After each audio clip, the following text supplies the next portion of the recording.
রোহিঙ্গা নেতা মহিবুল্লাহ হত্যার পরিকল্পনাকারী আরসার অন্যতম নেতা আকিজকে আটক করল র্যাব। সাথে আরও 4 সন্ত্রাসীকেও আটক করা হয়।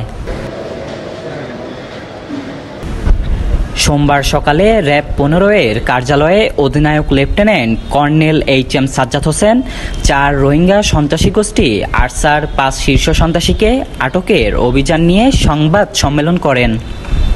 মাস্টার মহিবুল্লাহ হত্যাকাণ্ড সেটাও তিনি স্বীকার করেছেন। তিনি জানান, সোমবার দিবাগত রাতে আরসার শীর্ষ নেতা মৌলভী আকিজ সহ সন্ত্রাসীরা ক্যাম্প 4-এ অবস্থান করছে। এমন সংবাদের ভিত্তিতে বিশেষ অভিযান চালানো হয়।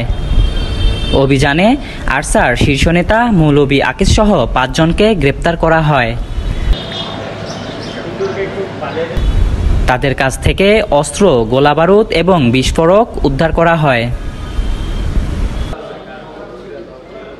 খুনের মতো ঘটনা এইগুলা কিন্তু এই মৌলভী আকিজেরই ব্রেন চাইল্ড। তো এরকমই আমরা গতকাল আমাদের কাছে একটা ইনফরমেশন ছিল যে মৌলভী আকিজ তার কিছু বিভিন্ন ক্যাম্প থেকে কিছু নেতৃবৃন্দ এবং আরসার কিছু সক্রিয় সদস্যদেরকে নিয়ে নতুন করে একটা নাশকতার পরিকল্পনা করছে ক্যাম্প 4-এ।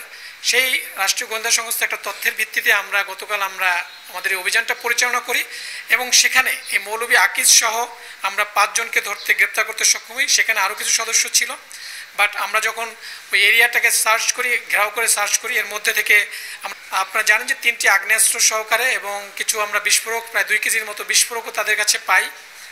তাদের গ্রেপ্তার করার পরে ওই জায়গায় তল্লাশি করে এবং কিছু অ্যামুনিশন সহকারে তাদেরকে আমরা গ্রেপ্তার করতে সক্ষম হই। তিনি আরও বলেন, আরসার শীর্ষ নেতা মৌলভী আকিজ রোহিঙ্গা নেতা মাস্টার মহিবুল্লাহ হত্যা ও রোহিঙ্গা ক্যাম্পের চাঞ্চল্যকর 7 মার্ডারের অন্যতম পরিকল্পনাকারী। তার বিরুদ্ধে হত্যা, অস্ত্র অপহরণ সহ 21টিরও বেশি মামলা রয়েছে। আমরা প্রাথমিক জিজ্ঞাসাবাদে যেটা জানতে পেরেছি, এই মৌলভী আকিজ তার যে অপরাধ, সে যে মাস্টার মহিবুল্লাহ হত্যাকাণ্ড সেটাও তিনি স্বীকার করেছেন। 7 মার্ডারের সাথে তার সংশ্লিষ্টতার কথা স্বীকার করেছেন।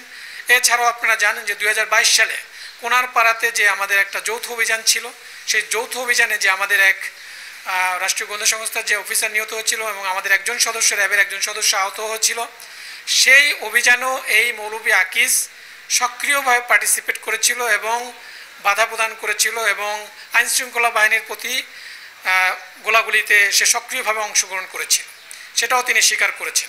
গ্রেপ্তারকৃতদের বিরুদ্ধে আইনানুগ ব্যবস্থা প্রক্রিয়াধীন বলে জানান র্যাবের এই কর্মকর্তা।